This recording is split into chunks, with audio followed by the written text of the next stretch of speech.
ٹنڈو الیار خبر شامل کرتے ہیں۔ مرکز ولایت علی علیہ السلام پاکستان سندھ کے سربراہ سید علی رضا شاہ المعروف جانی شاہ کے حکم پر ضلع ٹنڈو الیار کی جانب سے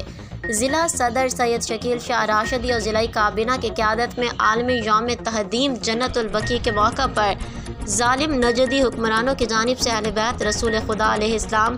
ازواج رسول خدا علیہ السلام، اصحاب رسول خدا رضوان اللہ اجمعین اور بالخصوص بنت رسول سیدہ کونین بی بی پاک سیدہ فاطمۃ الزہرا سلام اللہ علیہ، امام زین العابدین، امام جعفر صادق، امام محمد باقر کے مزارات مقدسہ اور مقدس قبروں کو مسمار کیے جانے کے خلاف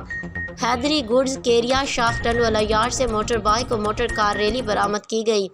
ریلی کے شرکاء نے لیاقت گیٹ کے مقام پر شہر کے مین شاہراہ پر احتجاج کیا۔ مرکز ولایت علی علیہ السلام کے ٹنڈو الیار کے سینکڑوں کارکنان اور محبان اہل بیت علیہ السلام نے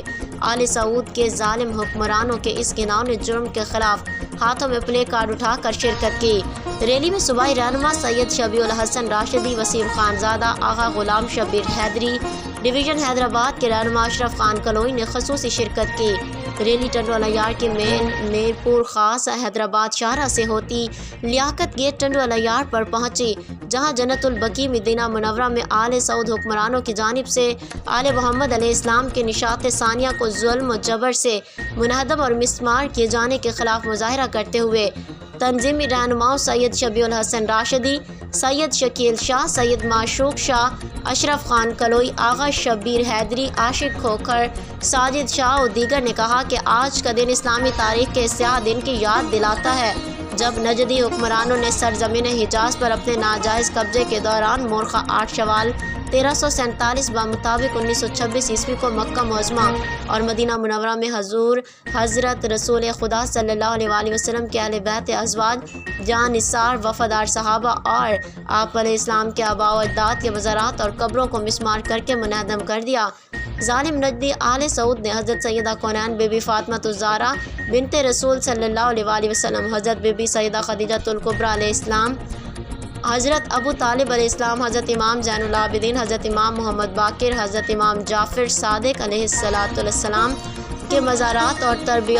تربتوں کے ساتھ ساتھ بے شمار وفادار جاں نثار صحابہ کرام رضی اللہ تعالیٰ عنہ کے مزارات اور تربتوں کو مسمار کر کے عالم اسلام کے مسلمانوں کو سخت اذیت اور دکھ میں مبتلا کر دیا، اور آج تک ان ظالم حکمرانوں کی یہ روش جاری ہے۔ آل سعود کے اس گھناؤنے عمل پر پوری انسانیت سراپا احتجاج ہے اور مذمت کرتی ہے۔ مقررین نے کہا کہ ہم پرامن احتجاج کے ذریعے عالم انسانیت، حکومت پاکستان اور اقوام متحدہ سے مطالبہ کرتے ہیں کہ آل سعود کے اس گھناؤنے جرم کے عالمی برادری سخت مذمت کرتے ہوئے مزارات مقدسہ کی تعمیر نو کو فی الفور یقینی بنا کر اور امت مسلمہ کے مرکز مکہ معظمہ اور مدینہ شریف مزارات مقدسہ کی زیارت مقدسہ سے پابندی ختم کی جائے۔ رپورٹ سید سجاد علی شاہ، MD سندھ زور نیوز۔